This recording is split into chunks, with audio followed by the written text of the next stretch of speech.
Nope. I'm on. Okay. I thought I was going to have the past president come and save me again. I never have been good with technology. Welcome, friends. It's Wednesday. It's time for Kiwanis. Today's invocation will be with Clark Goodman. The song leader today will be Milton Hardy.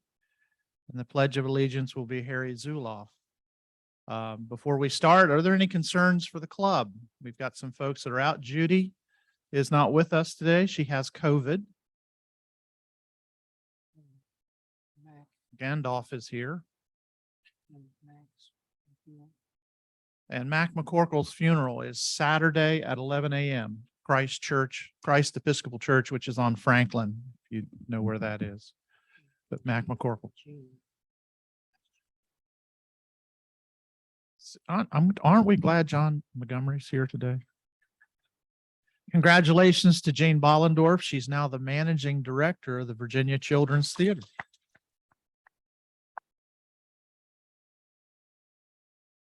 It's so nice to be around such powerful and influential people. Without further ado, Clark.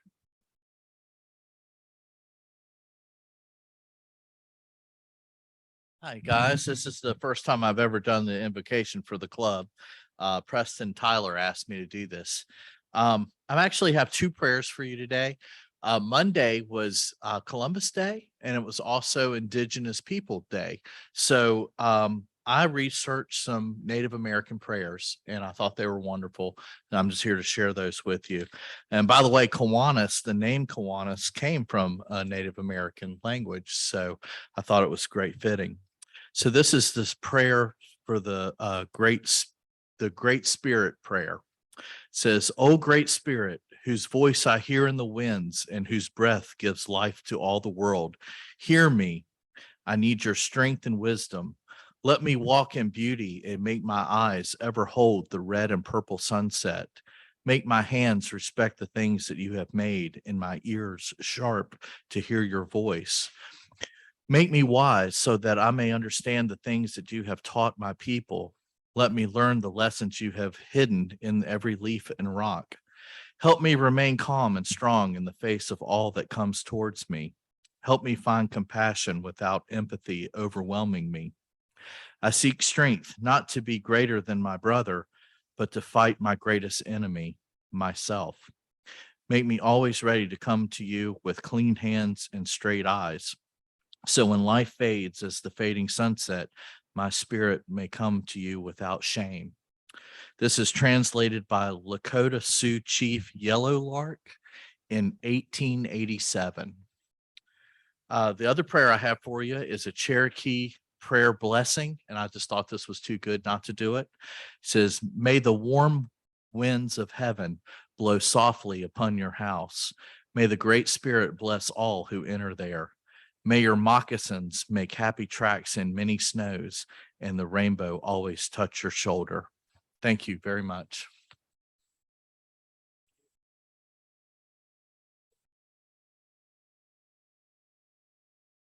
Here we are again. I guess I'll be doing a repeat performance from last week.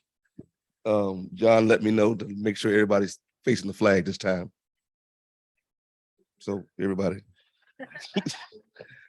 Oh, say, can you see by the dawn's early light what so proudly we hailed at the twilight's gleaming, whose broad stripes and bright stars through the perilous fight o'er as we watch were so gallantly streaming, and the rockets red glow, the bombs bursting in there, gave through the night that our flag was still there. Oh, say does that star-spangled banner yet wave o'er the land of the free and the home of the brave.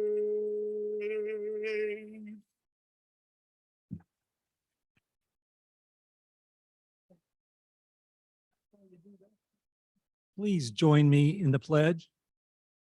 I pledge allegiance to the flag of the United States of America and to the republic for which it stands, one nation under God, indivisible, with liberty and justice for all.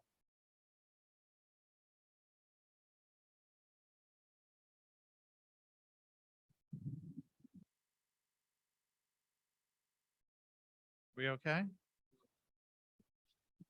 Guests today will be recognized by Greg Lineberger. Greg?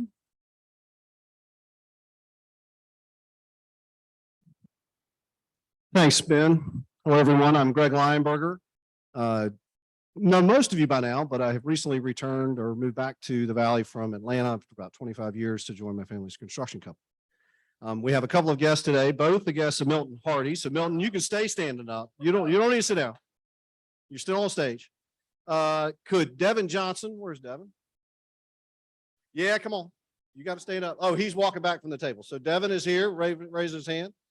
And we also have Delmar Jackson, who I think you will all agree wins best dressed. If you can see that pocket square, you'll agree with me. Thanks for coming, everybody.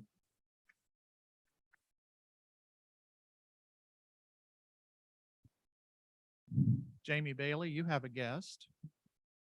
You came in late. Would you please introduce? Please introduce.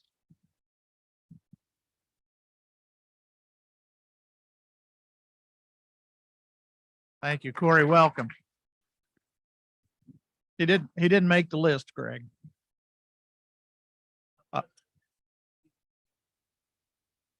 And Lisa Bain from Salem, Kiwanis.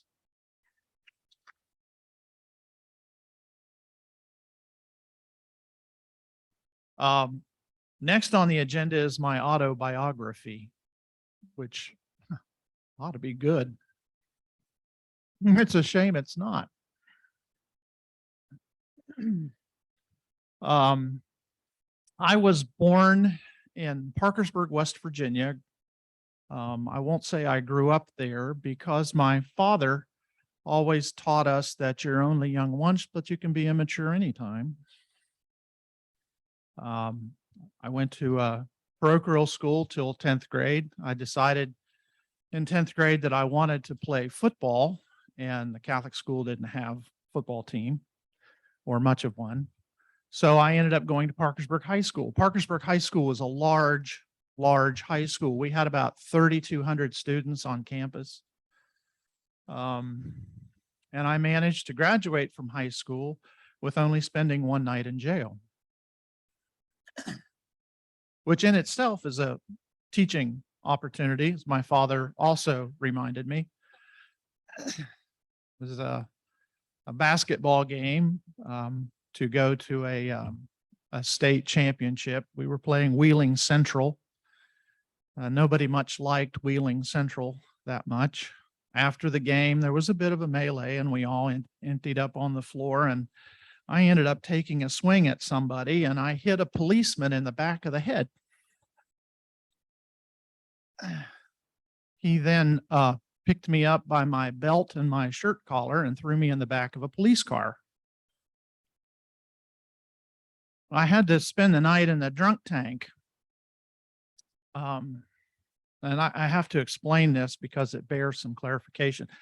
The jail in Wood County, West Virginia was built in 1867 and had been a minute since they'd seen a decorator or any maintenance or, you know, a mop or a broom or a hose or anything. The jail was in the basement of this building and I was in the drunk tank. And I learned a couple of life lessons that night. The first one I learned was how to overcome a shy bladder. As we were all high on Coca-Cola and popcorn. And the porcelain convenience was just right there in front of God and everybody. I've managed to overcome my shyness because everybody else was kind of sleeping it off. So that was the first lesson. The second lesson was that my dad taught me. I guess the policeman I hit, his name was Towhead Swain. And what we learned is you don't mess with people named Towhead. He also happened to have been a friend of my father's, and I didn't know that either. So much I didn't know at the time. So Towhead had called Officer Swain to me, had called my dad, and they had a conversation about the events of the evening. And my father decided it might not be a bad idea if I just kind of cooled my jets until the next day, which I did. I sat on the floor because there was no place else to sit. Everybody else was sleeping on the benches.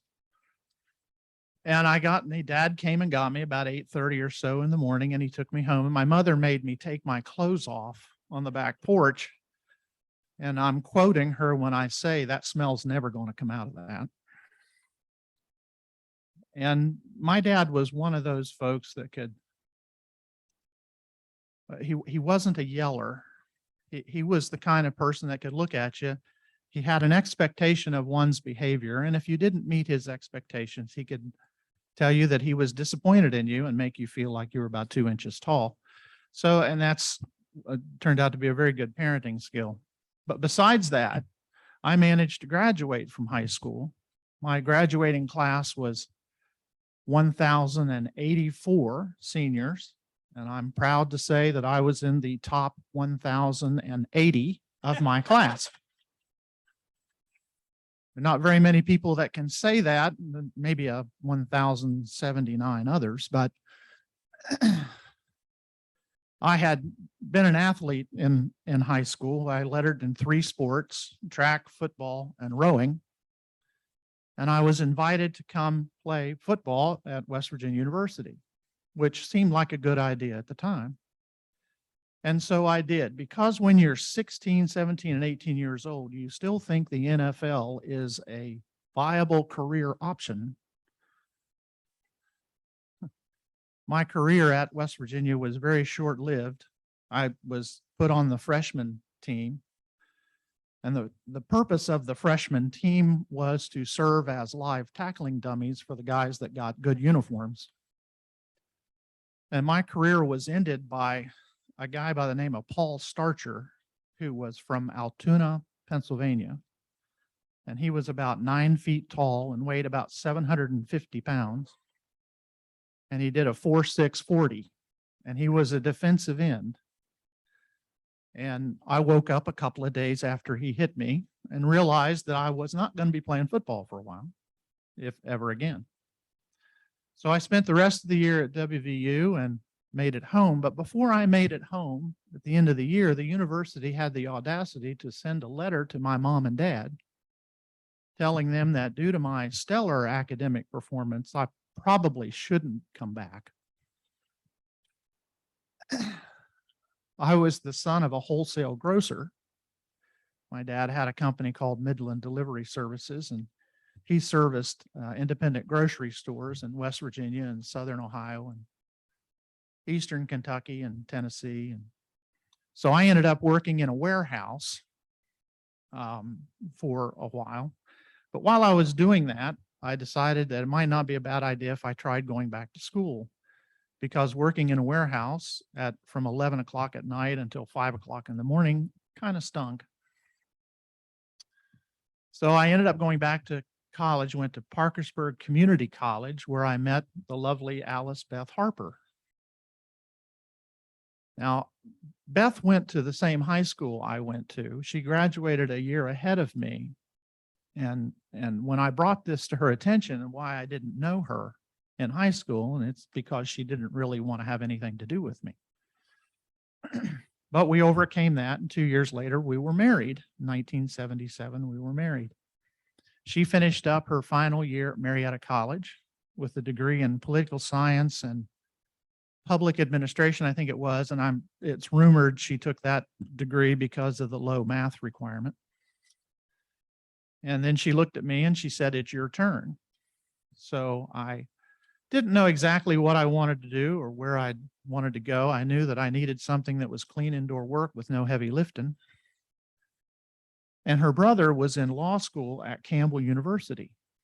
And Campbell University had a program in banking and trust management. My dad sat on the board of a bank, and I knew something about, or at least thought I knew something about that. So that kind of interested me. And I ended up going to Campbell University and getting a degree in trust management after which is in Buies Creek, North Carolina. Now, mind you, I grew up in an Episcopal household. Campbell University is a Southern Baptist school, so there was a lesson in tolerance for everybody involved.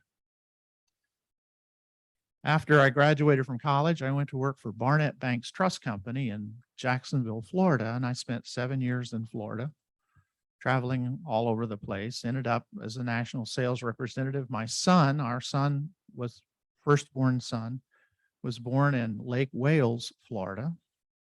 And I ended up doing national sales for Barnett Bank. And so my job ended up where I would get on a plane usually Sunday evening, and I'd come back either Thursday night or Friday morning. When you have a small child at home, your wife doesn't really appreciate that. So I left Barnett after about 3 years of that and ended up back in North Carolina, working again for banks in the trust department, which became Centura Bank. Spent time in Greensboro and Charlotte, and then was given the opportunity to take over the trust department in Bluefield, West Virginia, at a bank I was very familiar with called Flat Top National Bank, succeeding a person I knew well by the name of Alberto Modena. Al Modena was a friend, a longstanding friend. And I took over the trust department at Flat Top. It became First Community Bank, and we built a home there and thought we'd be in Bluefield forever. And I went to a convention at the Tides Inn out on the eastern shore of Virginia Bankers Convention, and I met somebody from Crest Star Bank. And we got to talking, and one thing led to another, and they ended up driving by my house and throwing sacks of money in my front yard. So I ended up coming to Roanoke for working with Crest Star Bank. Crest Star became SunTrust, and I stayed with Crest Star / SunTrust until 2008. I left SunTrust and started my own firm, Pearson Hall, which is a private wealth management fiduciary consulting firm. And I've been with Pearson Hall since 2008, coming up on 15 years. Hard to believe that it's been that long. I joined Kiwanis in 2000. When was it, John? We talked about this. 2010. Mike Loveman was the president at that time, who's on Zoom today. And I was very inspired by what I found with Kiwanis. It was a group of happy and uplifting people, and that sort of encouraged me to join the club and become a part of all the things that were happening at the time. I very much enjoyed my association with Kiwanis. Beth and I really enjoy living in Roanoke. I have 2 kids, I should state. BJ, my oldest, Ben, is an English teacher at Patrick Henry High School. He has 2 children. He teaches 9th and 10th grade special education. My youngest son is a senior computer programmer for Freedom First Credit Union here in Roanoke. Our kids live within a mile of us, so it's great having our kids close by. And so that's my story. Thank you all.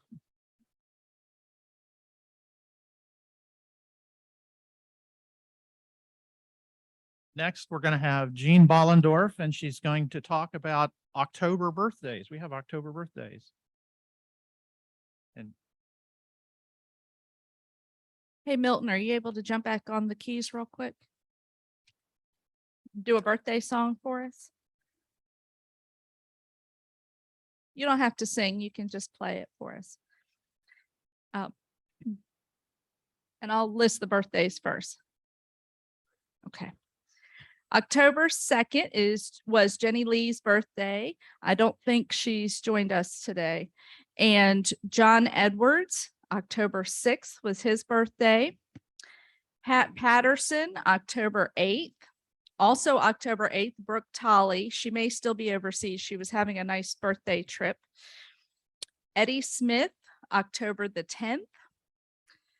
Frank Longacre, October the 11th. Today we have a very special birthday person present, Sherry Dillon.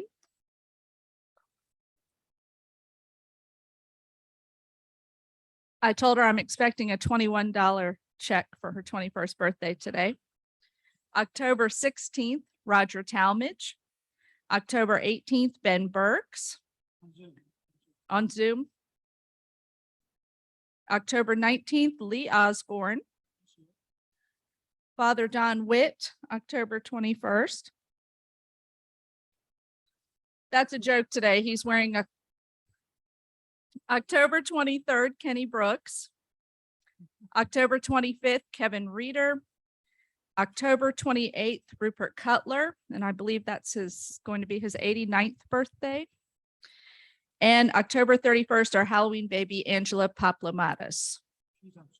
Take it away, Milk. Happy birthday to you. Happy birthday, dear Kiwanis. Happy birthday to you.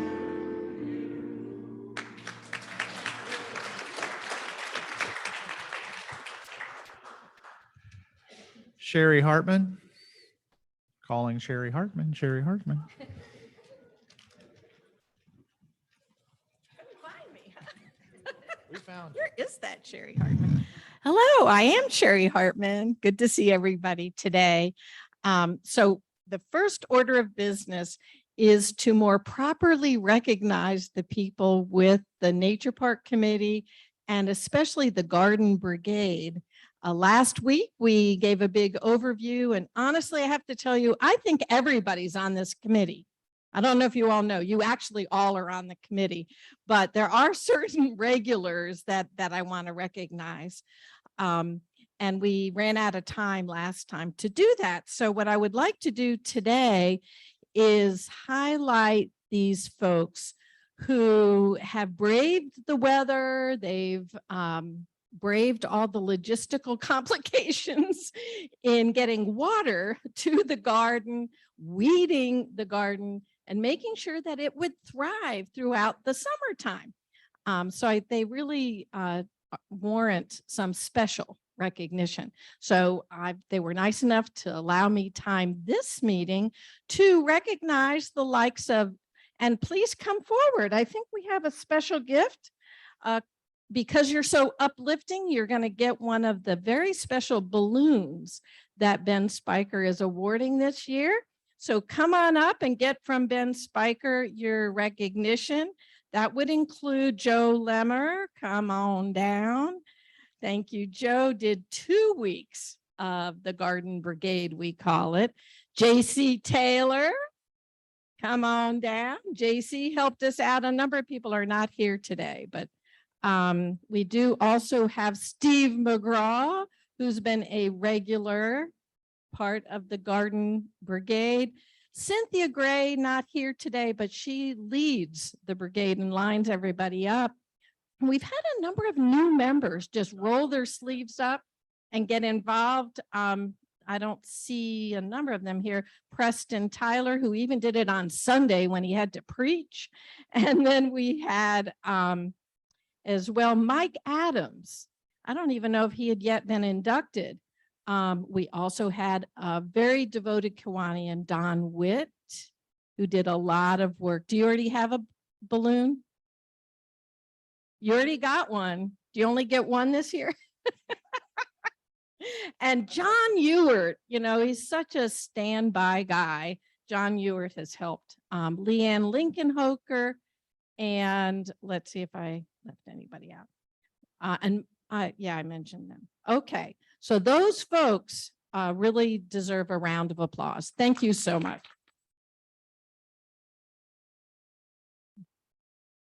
Miss anybody? Others involved on the committee. One is Mike Obrachta, who is our project development consultant on the committee. And you get a balloon too, as I understand it. And Mike McAvoy, of course, we're all about water conservation, and he has helped us out many a time. And John Montgomery, I don't know how he gets done everything he does, but he comes to every meeting. We have Judy Clark, who's sick today. Sheila Umberger in the library is a major partner of the Nature Park. We really come on down and get yourself a balloon. Jackie Bledsoe got us kicked off. I know she's had health issues, but Jackie's been an inspiration for the committee. Rupert was an inspiration for the committee. He is traveling right now.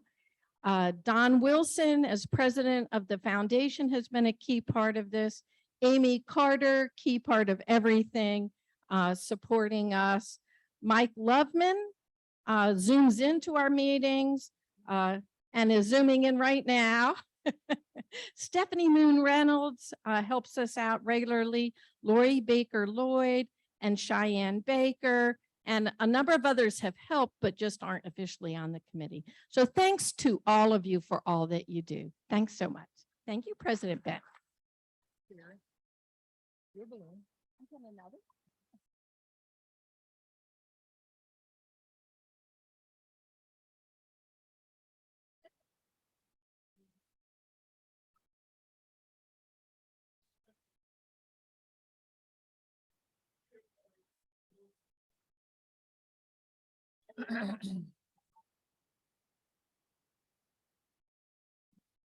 Yeah. JC just can't let that go. Laurice won't let him, I don't think. It was her car that was offended, I guess.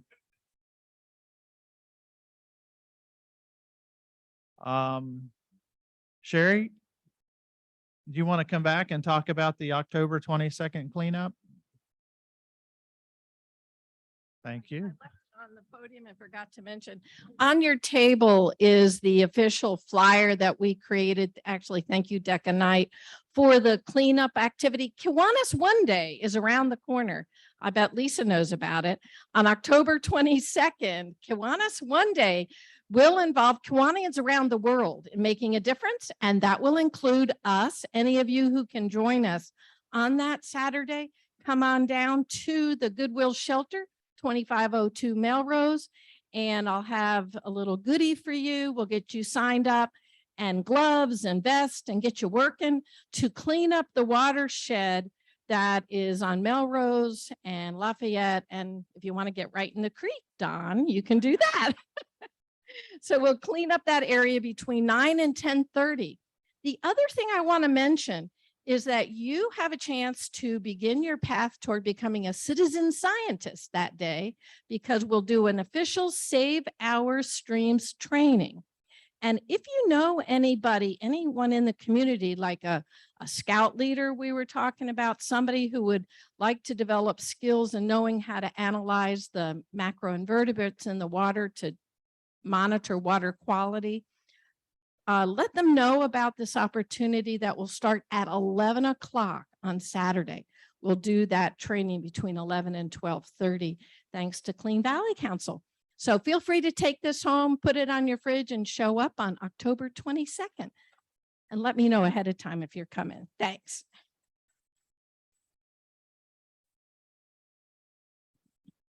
Oh, wait a minute, I'm supposed to do this.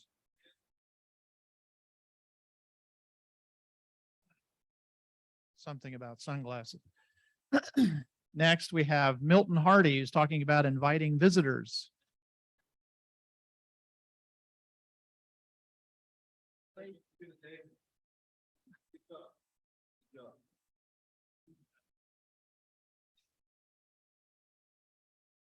Ladies and gentlemen, I'm here again. And as you heard in the announcements today, I'm beating a few people around here. I want to warn you, you got 2 more weeks to get it together. Sherry Hartman, you got me last week. But as you can tell, I'm still bringing people. It's not a race. It's not a quick race. It's a marathon. And at the end of the month, I'm going to see who's beating me, actually. I think we're in negotiations with a certain individual in the room to help me get a special trophy to put on the table. My guy, raise your hand, sir. Raise your hand, sir. That's my guy right there. So we're going to have a special trophy with a special picture, I believe, in the trophy. Amen. To see who can actually beat me, the new guy. So I just want to make an announcement, but I'm going to have a 2-second press conference. I believe I have a secretary somewhere. Oh, yes, ma'am, over here, yes. Thank you. I'm so glad you asked that rule. Beat the new guy. So all you gotta do is beat the new guy, bring more members than he actually does within a month.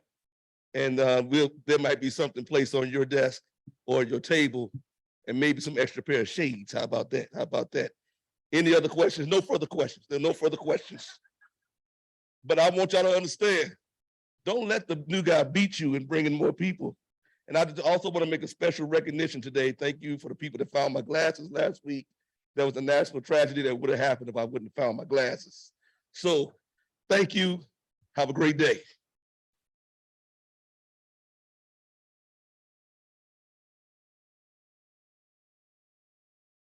Hi, Michael Proctor here. I have a triple header for you. I'm going to begin by addressing all the smart people in the audience, because you already know that Wikipedia is a great place for information. Now I'm going to address the wise people in the audience. You know that the Kiwanis membership page is a great place to go for information. See me for the new password. All right, switching gears. This is an important time in the annual cycle of life. This is the time of year we all make important civic decisions. Those civic decisions have a lot to do with our future. Of course, I'm referring to signing up for Kiwanis committees. And I want you to think about the second largest committee in this club. What is that committee? It is the Environmental Committee, which I just happen to chair. So come to Monday's Zoom meeting and check us out and decide whether that's a good fit for you. Third topic, quiz question. What's the largest committee in our club? Pancakes, KPAD. Guess who's chairing that? Yeah, you got that right. And since I'm chairing it, I want you to know this year is going to be a very different KPAD, unlike any KPAD you've ever experienced. All right. It's going to be indoors. Yay. It's going to be on May 6th, the Saturday before Mother's Day.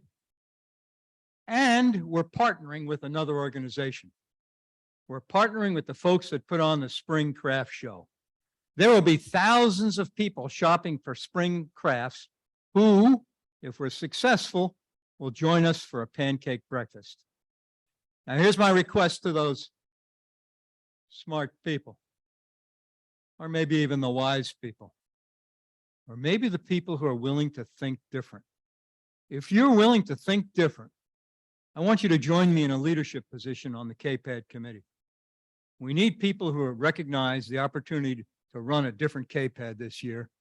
Come see me if you think different. Thank you.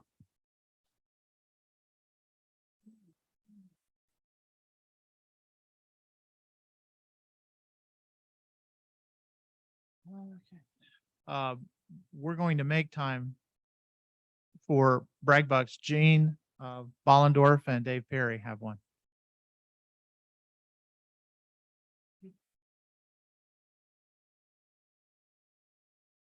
Good afternoon. Do we have any Virginia Tech Hokie football fans in the room? Raise your hands. Okay. Do we have any University of Virginia Wahoo fans in the room? A few others. Well, I think that even the most devout and devoted Hokie or Wahoo would have to admit that the football seasons so far have not lived up to expectations. Is that true? Would you agree? Okay. Well, I've got some good news. The Dukes of James Madison University, of which there are a few in the room, in their first season of big boy football, are undefeated, 5-0, and entered the top 25 at number 25 in last Sunday's poll. So let's give those Dukes a big round of applause. So we're only a few spots away from Alabama and Georgia, and I expect in a few weeks we'll be right there. But we have made our statement. After years of playing in the little leagues, we are here. We are ready to shoulder the burden of being the best football team in Virginia, taking it off your guys' shoulders. Don't worry, we got it covered. We got it covered. And I just want to paraphrase Kurt Russell from the movie Tombstone. Hokies and Wahoos, we're coming for you, and hell's coming with us. You hear us? Hell's coming with us. Go Dukes.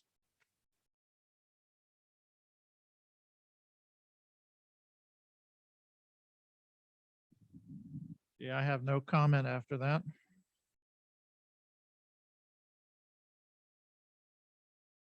Today's program will be introduced to us by Gene Vollendorf. Thank you, Gene. And I would just like to let you all know that was a $25 brag, no $2 brag for us. That's right. You better not number one. Well, today I actually am introducing somebody who's pretty well known to us, and it feels a little bit silly to do that because we all know Mike McAvoy, but I would just like to preface this by saying we're very grateful that he stepped in today at the last minute to provide our program. Our speaker had to cancel due to unforeseen circumstances, but Matt Puma will be back with us in November. Mike McAvoy is Executive Director of the Western Virginia Water Authority, our regional wastewater utility and water utility serving 180,000 customers in our area. He's a native of Florida and a graduate of the University of Florida. He has more than 30 years experience with electric and water utilities in the states of Florida, Georgia, and Virginia. Mike, of course, is a smart and influential person, so he serves on many, many boards and represents different industry trade associations.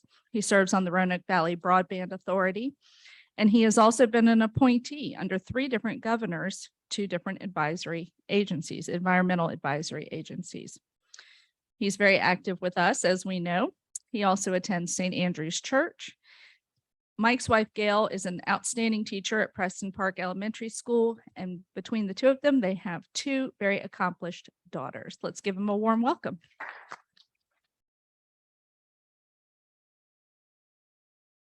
Thank you, Gene. Appreciate that. Do a quick screen share. Are you selling popcorn too?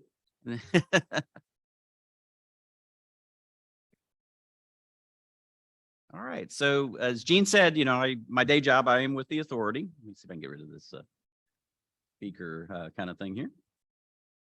And so, you know, the West Virginia Water Authority, we are the primary provider for water and sewer in the Roanoke Valley. And so we're going to talk a little bit about wastewater today. John Bradshaw looks excited. John's on our board and he looks excited over there. Kind of excited. And I know we're also limited on time, so I'll try to go really quick. So I'll be around afterwards if you have some questions. So, and if I get the thing to move forward, we'll be good. So again, to talk a little bit about the authority, I'm not sure. Can you get rid of the thing on the side there? Eric's helped me out today on the audio visual. And want to give you a little history about sewers. You know, they've been used a long time in society. This next question is for Harry Zuloff. Harry asked me the other day, what happens when you flush your toilet? So Harry, this one's for you. Yeah. And couple other things we've been working on, why we treat wastewater, and then something called wastewater epidemiology, which is fairly new for us. And we're going to talk a little bit about that. So I'm going to go through these again pretty quick because we're a little short of time. So, what is the authority? Well, we were created in 2004 by the city of Roanoke and Roanoke County. And there was some external drivers at the time that made that possible. We were going through a drought. We had some issues with wastewater, just trying to meet our requirements with the state. But also from a utilities perspective, bigger is better. The more customers you can put together, you can spread cost around those, and it's just cheaper for everybody. So it made sense for the city and county to work together. They had a long history of working together. And in the Roanoke Valley, there were many examples of kind of infrastructure related authorities being created, the airport authority, regional jail, broadband authority is a more recent one. So a lot of examples of solid waste authority. One thing though that we tried to do when we created the authority in 2004 was that we wanted to make it regional. It's, in fact, if you look at our vision statement, our first item in our vision statement is to be a leader in regional cooperation. And we set the authority up so that it was very easy for other localities to join when they wanted to do so. We don't really go out and solicit those localities to join, but we set up a system that if they needed utility help, we made it very easy for them to come on board. So today, besides the city and the county, we also serve Franklin County and Botetourt County, as well as the towns of Vinton and Boones Mill. And we also have utility service contracts with the city of Salem. We treat all the wastewater for the city of Salem. And also we have contracts to provide bulk water to the town of Rocky Mount. We actually operate the town of Fincastle system for them. And we jointly operate a wastewater treatment plant on Smith Mountain Lake with the Bedford Regional Water Authority. And this is about the only example we can find in the Commonwealth where two authorities actually co-own a facility together. So we have about 67,000 service connections, and as Gene said, serving about 180,000 people. And we're overseen by an 8-member board of directors, again, which John Bradshaw is one. Rupert Cutler has been a board member in the past. And the thing that really makes the authority work is we have a really dedicated team of employees, 300 employees that work really hard, very dedicated, making sure we have good customer service. They do a great job of making me look good every day. Utilities is a 24/7, 365 kind of thing. So no matter what time of day it is, we have at least 40 or 50 employees working, just always have people at the treatment plants available for service calls, main breaks in the middle of the night, things like that. So sewers have been actually used for a very long time. People didn't know why, there's always, people had an understanding that there was a connection between disease and human health, but they didn't know why until we really discovered microbes. But there was always this association, especially with water, but going back to ancient times. You guys that are military historians know that, in the Middle Ages, especially when an army would seize a castle, they would lose very few troops to actual fighting. Most of them would be from disease, from camping out around the castle. That's where you lost most of your troops. So sieges were really expensive on your army, so you didn't do it too often. When you look at kind of history in the Indus Valley, Mesopotamian and Greek cultures, especially on Crete, they all had sewers. Humans have been using clay sewers since 4000 BCE. The Egyptians really pioneered drains for flood control. They were masters at that. And then again, that was around 2400 BC. The Romans brought it to a new height. If you guys have been to Rome, you probably have seen a lot of information about the drainage system they had. They had a really unique water system where they would bring water in via aqueducts from the mountains. That water would run through the city, essentially uncontrolled. It would just run through these pipes, would go to bathhouses, latrines, and they also had sewers for drainage for stormwater. And all that would then run out to one of the rivers nearby, or out, depending on which colony it was, maybe also out into the ocean. And for you guys that have ever lived up in Northern Virginia, you kind of know that, at least with regard to apartment rents, the closer you are to a metro station, the more expensive your rent is, because it's really convenient to live in an apartment there and find a metro station. In ancient Rome, the closer you were to a public toilet, the more expensive the house was, because not everybody had a toilet. They just had some public toilets around town. and you could use them. And there was, a lot of documentation to show that if you live near the areas that had toilets, had low disease. Rome had huge outbreaks of waterborne disease over the years, and they were almost all related to areas that were unsewered. So many of the Romans figured all this out. Modern day, London built the first really effective system of modern sewers back in the 1800s. Part of this was just really controlling waste. It wasn't necessarily for public health, but the Thames there would be times when the tides weren't right and all their sewage was going out to the Thames, and it would just stink really bad. And one of those, it's actually in the history books called the Great Stink. And Parliament finally said, we're going to allocate a bunch of money to solve this problem. And they created a sewer system that's in many parts of London still in service today.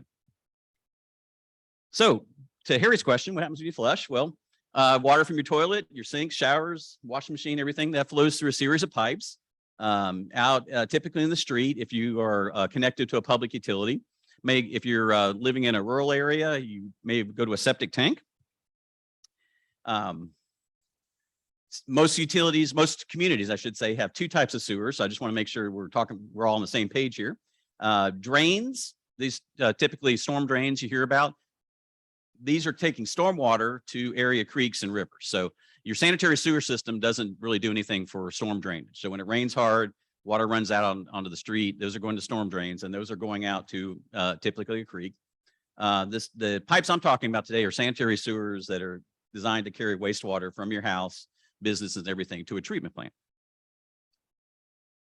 Again, if you're in an area that's maybe not so dense, septic tanks are a good option. I get people ask me all the time, is there a problem with septic tanks, and should I get off my septic tank? And really, if you have sited it in a location, had a professional do that, you have good soil conditions, it really works well. So it's can be effective. You obviously want to make sure you don't put things down your septic tank that are going to cause it to have problems, but really it's a good option. And then at the wastewater plant, all the sewage is coming to the plant. The authority operates 6 treatment plants, but really we have one really large one located off of Bennington Street, right past the 13th Street Bridge. It's been there since 1951. And it was really the first major wastewater facility in Roanoke. So people are sometimes surprised to hear that we didn't really have wastewater treatment in Roanoke till the early 50s. There was a small treatment plant in Benton and a small one in the Williamson Road area, but effectively our first modern wastewater treatment didn't come to Roanoke till the 50s. So we have a series of operators down there that use primarily biological treatment processes. We essentially grow bacteria down there. So when the sewage is coming into the plant, it's full of carbon. The bacteria, that's like candy to them. We're creating the conditions to let them grow and mature, and they eat the carbon out of the water. We disinfect that and filter it, make sure it's good for the river, and return it to the Roanoke River. So it's a great process, but it's primarily biologically driven. So the same things that upset us, like where you wouldn't want to necessarily drink a motor oil or wouldn't want to drink a pesticide solution, the same problems we have with the treatment plant. The bacteria don't like those kind of things. So we do a lot of what we do is to try to keep objectionable compounds out of the sewer system. So here, I hope that answers your question. This is an overview of the plant. Again, it's been there since the 50s. Replacement value on that plant today is about $1 billion. And that's with a B, $1 billion. If you look at the balance sheets of most local governments, the 2 biggest items on their balance sheets are going to be airports and wastewater plants. It's incredibly expensive and complex to treat wastewater, much more so than water. And it takes a lot of facilities, takes a lot of know-how and training. And we have about 75 employees that work out of that facility. So, why treat wastewater? Well, again, it got started because of disease control. We've only had modern water and wastewater treatment for about 140 years. It really was a public health kind of decision. Really, it's when you look at public health over the last 200 years, it's one of the 3 most important things that have prolonged human life. That really, if you were living in the early 1900s, you had like a 1 in 7 chance of dying from a waterborne disease because we just didn't manage our waste very well. Wastewater carries diseases. if that water, if that wastewater gets into your water supply and you drink it, you get a, waterborne disease like cholera. And there weren't many options there. So you had a pretty good chance of dying from a waterborne disease but before modern wastewater treatment, water and wastewater treatment. If you're interested, the other two are pasteurization, primarily of milk, and also antibiotics. Those three things really have done a lot to improve human lifespans. So as we got sophisticated about disease control for wastewater treatment, we also started looking at the aquatic environment. I mentioned before that sewage is basically just carbon. And if that carbon is not removed from the water, it depresses the oxygen levels in the water, and that's bad for fish. So when you hear about fish kills, sometimes in the summer, what happens there is the temperature of the water gets too high, the oxygen leaves the water, and the fish don't have anything to breathe. Well, the same thing can happen with the organic matter from untreated sewage. So again, a lot of what we do is trying to get those carbon levels down as low as we can. Also, nutrients, nitrogen and phosphorus, they promote algae growth, besides the fact that the algae doesn't look good and doesn't really, you don't want to go swimming. The algae also can die or result in oxygen levels and kill aquatic life. So again, those are important parameters for us at the wastewater plant. And then more recently, we're getting into resource recovery at wastewater plants nationally. We produce methane at the plant, and for many years, we've used that methane as a fuel to generate electricity. We're currently doing a project right now with Roanoke Gas where we're collecting that methane. We're going to treat it to pipeline standards. So this is a natural gas. We're going to be treating it to pipeline standards. Roanoke Gas is going to put it in their system and then sell it to their customers. So instead of natural gas coming from an extracted source, a mine source, we're going to be using renewable gas that we produce at the wastewater plant for the same purpose. A lot of wastewater plants in the country are looking at phosphorus recovery. If they have to do phosphorus removal, they're actually going to concentrate that phosphorus and then sell that as a fertilizer. And then we've many years have practiced recycling of biosolids. This is the solid material that's left over from the wastewater treatment process, and farmers love it. We land apply it in Franklin and Bedford counties, and we have a 5-year waiting list to get this material. So what is epidemiology? This is kind of something new for us. We've kind of gotten into. The doctors in the room I sure understand this concept. It's really the study of health and what causes diseases and identifies risk factors. So lately, we've been working with scientists and researchers to use wastewater to help them identify pharmaceuticals that may be left over, not treated in the wastewater process, might be getting out to the environment. We've done some studies on drug use, opioid use primarily, by zip code. I'll show you a chart on that in a minute. And then also disease presence, most recently COVID, but a number of other diseases can be tracked through the wastewater stream. And one thing I do need to mention here is that when I started my career, we were measured things in what we called part per million, which is milligrams per liter. This is 30 years ago. We would measure concentrations of these compounds in this kind of milligram per liter range. And to get an idea, 1 minute, a part per million is the same as 1 minute in about 2 years.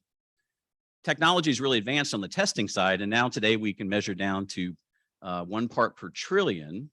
And to give you an idea there, that's equivalent to 1 second in 32,000 years. So we're able to, with analytical techniques today, to detect really almost things on the molecular level in water now. And that's led us to understand that there are many things out in our environment that 10 years ago we didn't even know was there. So, what am I doing on time? 4 minutes. All right, we're gonna go quick. So one thing to help with this issue is we partnered in 2010 with a group called RASAC, which was concerned about drug abuse. And the Western Virginia Water Authority and RASAC started the first drug take back days here in the Valley. Now there's a number of these all over the place and in Virginia, and a number of locations where you can take your unused medications, drop them off. They'll be disposed of responsibly. Next event is on October 29th. And you can kind of see the progression of pounds of medications collected over the years. We had a little drop off the last couple of years because of COVID, but we're collecting 2,500 pounds of basically pills on each of these events. That this stuff typically would have gone down the drain. And this is actually a survey that the RASAC folks did And the circle at the top there on the left, I know it's kind of hard to read the percentage there, but when they started surveying people about how they dispose of medications, most people said they flushed it down the drain. And we've been spending a lot of time and energy trying to get people to do drug takebacks or at least put them in the trash. The landfill guys are a little more adept at handling this stuff.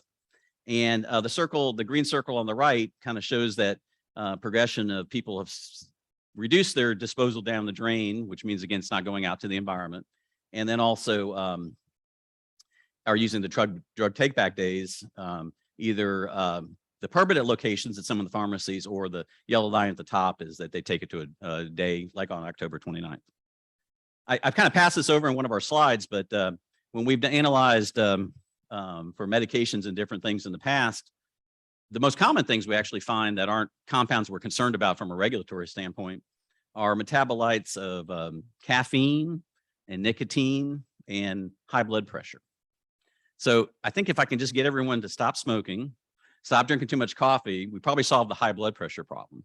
But those are kind of the common compounds that we see in the wastewater plant, again, at very small, like part per trillion levels, that are not effectively removed by the wastewater treatment process and are really just byproducts of our everyday lives. You know?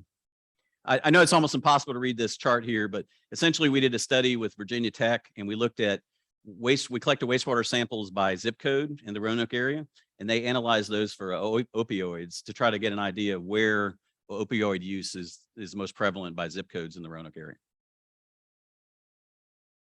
And then more recently, we've been looking at COVID, and you can detect virus particles in wastewater, and then there's analytical techniques and statistical methods that then can translate that to the number of cases in the area. When we first started off doing this, when COVID started, the results weren't too impressive, but as we kind of refined the process and figured out what we needed to do, we got really good at predicting caseloads about a week in advance. So in January 2022, we were detecting peak levels in the wastewater of the COVID virus. Your body would shed COVID as part of your waste products. These are inactive virus particles, so they don't really, they're not infectious, but we can detect those now. And we were predicting about 7 days out. So we analyzed on July 7th a peak, and then the peak case numbers reported by the health department were July 16th. So we're doing this in conjunction with the health department to help them predict when they'll see peaks. And the same thing happened in April this year. We started seeing almost no virus particles in the wastewater, and that corresponded to their lowest caseloads in quite a while in April. So this technology is really improving. Really, the Hampton Road Sanitation District over on the East Coast gets a lot of credit for pioneering this stuff. And it's being used by the CDC for all kinds of things, polio. There's like 5 or 6 other viruses that they're tracking now through wastewater to give them a heads up on when these cases might get problematic. So I'm going to leave you here with a picture of the Roanoke log perch. This is an endangered species in the Roanoke River, and I tell our staff all the time, if we're making this little guy happy, that means we're doing a good job at the wastewater plant. And I'm happy to say that you know, over time, the populations of log perch in the Roanoke River have increased quite a bit. There's actually kind of questions now about whether it's really endangered anymore. And this is kind of a success story for Roanoke, because in the early 2000s, it was hard to find this little guy out in the Roanoke River.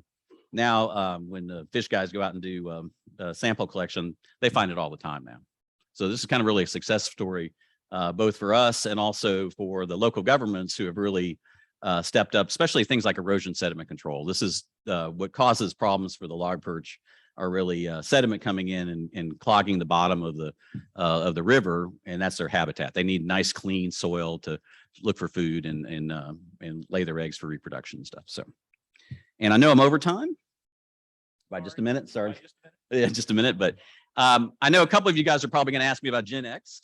Yeah, so you know, so I'll just address that one now. You know, the Roanoke Times has been doing a good job of documenting our efforts on Gen X removal. This is another one of those compounds that even, you know, 2 years ago, we just even, you know, really think about. It's a chemical in a big group called PFAS, and that stands for per and fluoroalkylated substances. It's a big group of chemicals, about 6,000 compounds in that group. They're very useful in society. They resist oil. They resist water. They're heat resistant. Just do a lot of things for us. So pretty much like all the seats you're sitting on today, those all been probably sprayed with a stain retardant. That's a PFAS compound. The same thing with the tablecloths. The plates we're eating off today, again, probably have PFAS in them. The one I really have a hard time with is microwave popcorn bags. Those are terrible. They're loaded with this compound. But it's hard to give up microwave popcorn. But they're everywhere. It's in cosmetics, firefighting foams. I mean, basically these compounds make our modern lives convenient. Non-stick frying pans, all that kind of stuff. But we're starting to learn that these compounds have health effects. And one of them is a compound called Gen X. What's baffling us a little bit is this is a very specific compound that's only used in one type of manufacturing process. And that manufacturing process does not exist in the Roanoke region right now. So we're trying to figure out where it's coming from. We've got the Department of Environmental Quality working with us. They have an active investigation going on. We're doing a lot of sampling in the river. And somewhere along the line, somebody discharged something to the river that we pumped into the Spring Hollow Reservoir. And so we detected in the reservoir. We've implemented an activated carbon filtration system at the Spring Hollow plant to remove that. And I'm happy to say that we're getting numbers that are very low now, down to the 2 or 3 part per trillion number. So well below the health advisory standard. So I think we're figuring out some solutions there, and we're on our way to solving this problem. We have kind of an idea, I think, where it's coming from, but we're trying to collect some data and figure that out. But it's a little bit of a mystery. And Lawrence over the Roanoke Times is really he's on it. He's just excited. He's like a sleuth on this. He's determined to find this for us. But I do think it's a solvable problem. And it'll take a couple of years for this compound to clear out of the reservoir. It's one that does last in the environment, but typically it has a half-life of 6 to 9 months. So if we can stop it from going in the river, then we can stop it from being pumped in the reservoir, and then eventually we'll clean it out of the reservoir. So, all right, Ben, I know I'm way over time here. Sure. Thank you. I apologize for my poor time management today. And if there's nothing more for the good of the club, I ask that you keep on defying gravity. We're adjourned.